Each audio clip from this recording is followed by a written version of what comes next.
Merci de votre fidélité. 20h sur la télévision Futur Média. Bonsoir à toutes et à toutes. Bienvenue à cette principale édition. Les titres, c'est dans un instant. À la une de l'actualité, c'est mise en garde des pêcheurs de Guet Ndar face aux nombreuses disparitions de candidats au voyage irrégulier. Ils alertent les futurs préposés aux migrations et pour cela, ils mettent en avant une météo peu clémente et des vagues déchaînées dans le but d'émousser l'ardeur des passeurs mais aussi des clandestins. La commune de Bignona étrenne enfin son commissariat de police. L'infrastructure qui répond aux exigences internationales en matière de droits humains a été inaugurée par le ministre de l'Intérieur. Maître Bamba Cissé s'exprime dans ce journal. L'érection du siège Diomaye président relance la polémique autour d'un supposé éloignement entre le président et son premier ministre. Pour certains observateurs, l'initiative traduit des chemins politiques désormais divergents entre les deux hommes. Leur réaction avant la fin de cette édition. Et puis deuxième match du Sénégal face à la RDC. En conférence de presse d'avant-match, le sélectionneur Pape Thiaw avertit quant à une RDC redoutable avec laquelle la confrontation nécessite tactique mais surtout concentration. Voilà pour les titres. Le développement, c'est tout de suite.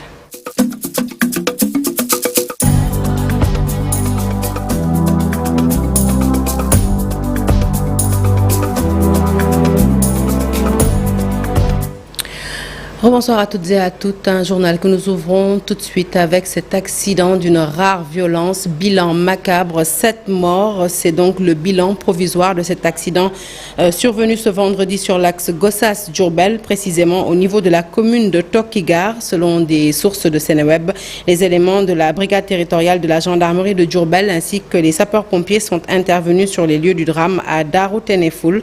Les autorités administratives de la région de Diourbel sont attendues sur place et nous y reviendrons certainement lors de nos prochaines éditions avec plus de détails. Je vous l'annonçais en titre, les eaux sénégalaises sont devenues meurtrières. De nombreux jeunes ont perdu la vie ces derniers jours en tentant de rallier l'Espagne. Des dizaines de disparus qui ne donnent aucun signe de vie. À Guet Ndar, les pêcheurs professionnels mettent en garde les candidats. La période n'est pas propice. C'est un reportage signé Ousseynou Diop et Habib Sek. Les migrants ont perdu la vie à Mbour et plusieurs dizaines portés disparus il y a quelques jours. Au même moment, les jeunes continuent de prendre des pirogues pour aller en Espagne. Pour les pêcheurs de la vieille ville, la période n'est pas propice. Actuellement, c'est très risqué de prendre la mer. Elle est très agitée et les dangers sont nombreux. Franchement, je déconseille aux jeunes de partir.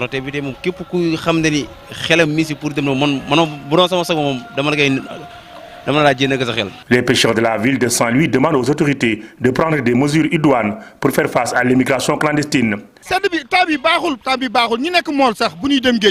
Même les pêcheurs rencontrent des difficultés en mer avec la fraîcheur actuelle. Il faut que l'État prenne des mesures idoines pour dissuader les candidats. Les jeunes sont vraiment en danger. Pour éradiquer le fléau, les habitants de Guet Ndar prônent des séries de sensibilisation dans les zones de départ pour dissuader les candidats. Je prends la sensibilisation, je lance un appel à l'État pour qu'il puisse refaire la sensibilisation, toujours continuer la sensibilisation et aussi essayer d'aider les jeunes au moins pour qu'ils puissent rester sur place. Actuellement, le climat n'est pas propice pour aller en Espagne. Les pêcheurs de l'ancienne capitale demandent aux candidats de rester prudents. La commune de Bignona a étrenné son commissariat de police. Il s'agit d'une infrastructure qui répond aux exigences internationales en matière de respect des droits humains. Il s'agit ainsi du deuxième commissariat de police dans la région de Ziguinchor. La cérémonie d'inauguration du commissariat a été présidée par le ministre de l'Intérieur. Les propos de Maître Bamba Cissé ont été recueillis par nos reporters sur place, Boubacar Diassi et Lamine Mondjan. Ce joyau qui a été inauguré aujourd'hui même est une infrastructure moderne qui respecte les standards des droits de l'homme avec des cellules même aménagées à cet effet. L'idée dans notre gouvernance, c'est de procéder à une sorte de symbiose ou de synthèse entre la sécurité et le respect des droits humains. Parce que c'est un impératif extrêmement important dans la gestion des libertés. L'autre élément, c'est qu'il nous faille procéder à une réappropriation de certains objectifs qui permettent de favoriser la proximité entre les forces de défense et de sécurité et les populations. Vous avez vu qu'il y a dès l'entrée un accueil qui a été préparé à cet effet. Des forces de défense et de sécurité formées dans les aspects marketing qui leur permet de discuter avec les populations. Et c'est un élément extrêmement important qui permet de rapprocher la police des populations. Et c'est ce qu'on a réussi avec l'ouverture de ce joyau qu'est le commissariat urbain de Bignona. Je l'ai dit, ça appartient aux populations. Cette infrastructure est la vôtre. Prenez-en soin. Et ça entre dans le cadre de l'agenda national de transformation Sénégal 2050 qui permet également la construction de nouvelles infrastructures. À partir de Bignona, on ira après à Touba, on ira dans d'autres centres urbains également qui feront l'objet d'inauguration par des commissariats qui sont actuellement en cours de construction. Nous restons avec le ministère de l'Intérieur suite à des incidents signalés au niveau des centres d'enrôlement de la carte nationale d'identité biométrique CEDEAO. Le ministère de l'Intérieur et de la Sécurité publique porte à la connaissance du public que des instructions ont été données aux opérateurs pour enrôler les femmes porteuses de voile sans exiger d'elles qu'elles se décoiffent. L'enrôlement peut se faire dès que le visage est assez dégagé sans avoir besoin de découvrir les oreilles. Donc un communiqué fait à Dakar ce 26 décembre 2025. Au Sénégal, le vol de bétail continue de fragiliser les éleveurs malgré sa criminalisation. Réunis à Diamniadio, les acteurs du secteur réfléchissent à une stratégie concertée pour renforcer la prévention et la lutte contre ce fléau qui menace l'économie pastorale. Le compte-rendu est signé Abdou Diouf Diagne.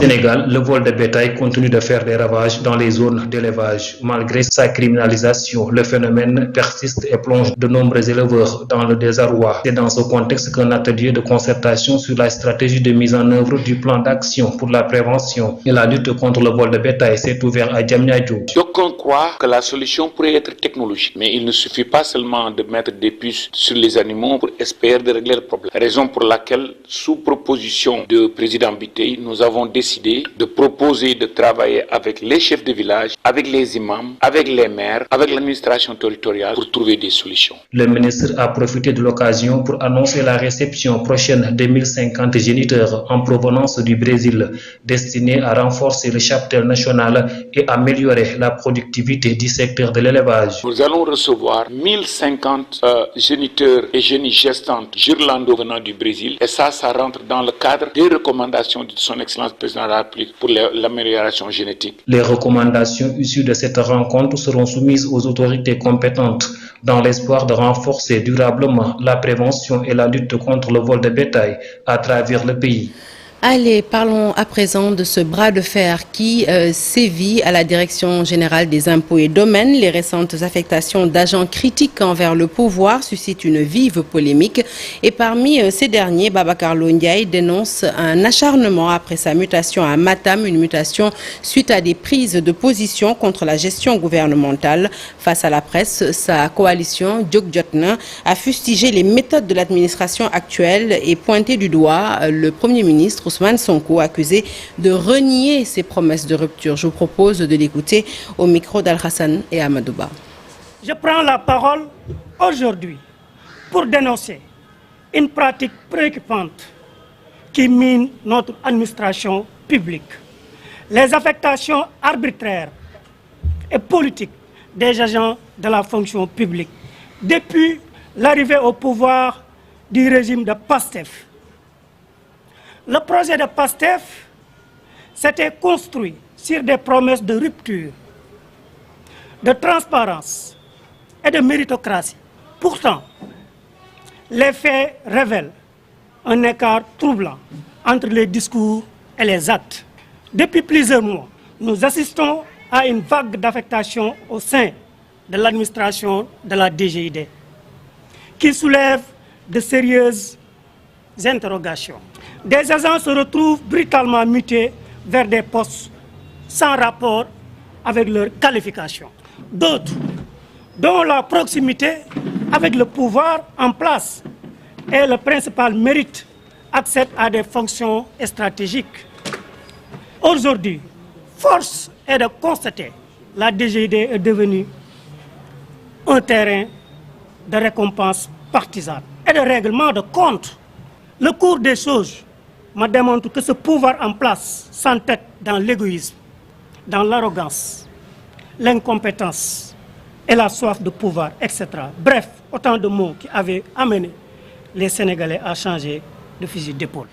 Après une grosse polémique sur de supposées relations tendues entre le président Bassirou Diomaye Faye et son premier ministre, la création du siège de la coalition Diomaye Président relance les interrogations. Assiste-t-on là à un éloignement entre les deux hommes? Eh bien, pour les responsables de la coalition, l'objectif est clair. Il s'agit tout simplement de renforcer la mobilisation autour de chefs de l'État.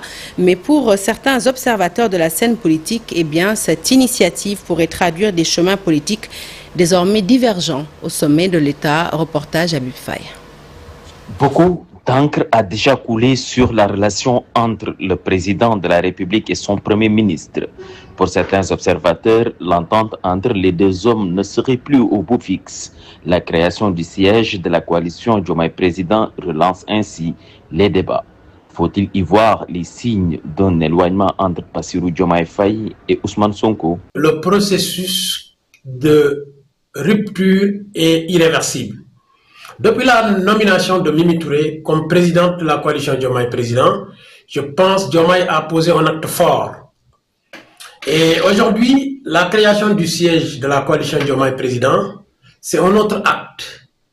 Le président Diomaye, c'est quelqu'un qui communique par les actes et non par la parole. Rarement par la parole, il communique par les actes. Pour les membres de la coalition Diomaye Président, l'objectif est clair, structurer l'action politique et renforcer le soutien autour du chef de l'État. Est concentré actuellement dans la vulgarisation des actions du président de la République parce que nous sommes avant tout des républicains et des patriotes. Tout ce qui nous intéresse, qui intéresse la coalition Diomaye Président actuellement, c'est de vulgariser les actions du président de la République, de soutenir le président de la République et son gouvernement.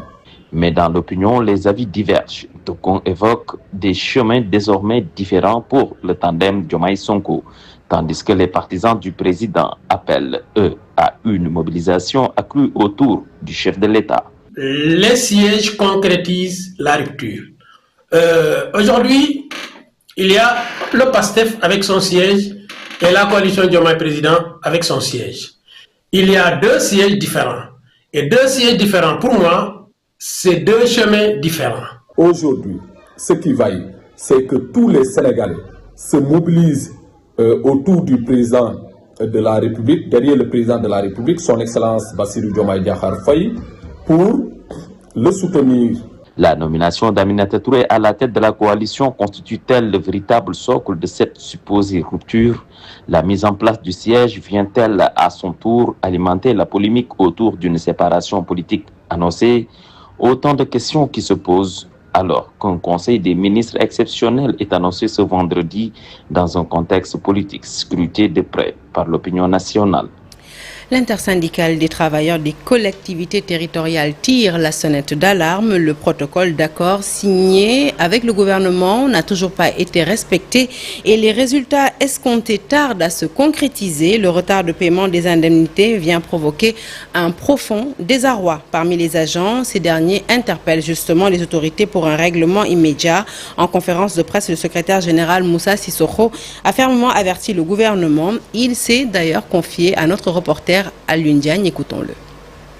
Constate malheureusement pour le déplorer que les termes contenus dans le dit protocole d'accord n'ont pas été respectés et n'ont pas aussi fourni les résultats escomptés, au grand désarroi des agents des collectivités territoriales. Les statistiques ont révélé que sur les 601 collectivités territoriales au Sénégal, moins de 100 ont pu procéder au paiement. L'intersyndicale demande l'alignement des primes de santé aux agents des collectivités territoriales conformément aux directives du ministère de la fonction publique au même titre que les agents de l'État. L'intersyndicale demande la modification urgente des décrets 2025-16-18 et 2025-16-19 qui remettent en cause le statut de la fonction publique locale et avec à cet effet l'article 18 de la loi 2011-08 qui recommande la convocation imminente de la réunion du Conseil supérieur de la fonction publique locale, seule structure dédiée à statuer sur ces questions au regard de son caractère consultatif. L'intersyndicale demande au ministre des collectivités territoriales la mise à disposition du montant d'1,6 milliard destiné à accompagner les collectivités territoriales impactées. Ils ont fait face à la presse ce vendredi. Les travailleurs de l'agence de régulation pharmaceutique en sus de l'affaire Softcare. Ces travailleurs sont revenus sur les difficultés qu'ils vivent au sein de l'agence. Des difficultés qui ont pour nom mutation et affectation arbitraire de cadres, recrutement massif et nomination clientéliste. Tout cela pour dénoncer la gestion népotique de la direction générale. Yankaba Koli est secrétaire général du SAMES, section ARP. Il revient sur le climat délétère qui sévit au sein de l'agence et c'est au micro de Fat Bintou Conte et Diafaraba. Plus d'une année à des mutations et des affectations arbitraires de cadres ayant grandement contribué au rayonnement de l'agence et à l'atteinte du niveau de maturité 3, des recrutements massifs et des nominations clientélistes et partisanes avec inadéquation des profils au poste. Des diminutions unilatérales de salaire de certains agents avec révision de contrat en exigeant la signature d'avenants dans les 72 heures sous peine de licenciement. Au même moment, on note une augmentation de rémunération sans fondement sur les textes réglementaires à d'autres agents. L'utilisation du service des ressources humaines comme moyen de répression et d'intimidation à l'encontre de nos camarades, l'ingérence de la direction générale dans le fonctionnement des organes de la vie sociale des travailleurs. La situation que nous venons de décrire a installé un climat social délétère et menace le bon fonctionnement de l'agence. Il est important de rappeler que l'affaire Softcare n'est pas un fait isolé, mais s'inscrit dans un contexte plus large, marqué par plusieurs dysfonctionnements que nous venons d'évoquer. Ces éléments soulèvent des interrogations sur la gouvernance actuelle de l'ARP. La page des sports à présent à la une de l'actualité sportive, naturellement, la CAN 2025 qui se tient actuellement au Maroc. Les deux sélectionneurs sénégalais et congolais étaient présents en conférence de presse d'avant-match. Pape Thiaw, accompagné d'Idrissa Gana Gueye, a rappelé que la République démocratique du Congo restait une équipe redoutable et qu'il fallait, pour lui faire face, beaucoup de tactique, mais surtout de la concentration. Je vous propose de l'écouter au micro de Mamadou Ndiaye. C'est une finale de la poule et pour moi la finale c'est pas demain, pour moi la finale ça sera en 18 et on a envie de jouer cette finale, donc ça passe par ce match de demain et essayer de conformer nos statuts et gagner ces matchs et avancer, prendre match par match. C'est deux matchs différents et deux compétitions différentes, donc nous on est venu dans cette compétition pour prendre match par match. Donc voilà, et maintenant on verra RDC, on a vu que c'est une équipe qui a beaucoup progressé depuis qu'on les a joués. C'est à nous de mettre les choses qu'on avait mis en avant et aussi rajouter des choses pour aller les déstabiliser. C'est aussi éviter de ce qui nous avait arrêté, surtout à Kinshasa, et prendre les devants le plus rapidement possible. Préparé comme un deuxième match de la compétition. Déjà, on se connaît bien. C'est vrai qu'on s'est joué il y a pas longtemps. On était dans le même groupe de qualification pour la Coupe du Monde. Donc, on a d'abord bien préparé le match du Bénin et on s'est rebasculé de suite sur le match du Sénégal où on est arrivé hier à Tanger. On va faire une séance d'entraînement cet après-midi et on reste concentré pour livrer une bonne prestation pour demain. Le Sénégal, si statistiquement on regarde les 16 derniers matchs en match officiel qui sont 10 matchs de Coupe du Monde, 6 matchs de la CAN, c'est une équipe qui a marqué 32 buts, qui en a pris 4 seulement, dont 3 contre la RD Congo. Donc ça veut dire qu'on est capable de les mettre en difficulté. Voilà qui met un terme à ce journal que je suis ravie de vous avoir présenté. L'actualité se poursuit sur toutes nos plateformes digitales et tout de suite, restez avec nous pour assister à la deuxième partie de Soir d'Info. Nous parlons de fact-checking.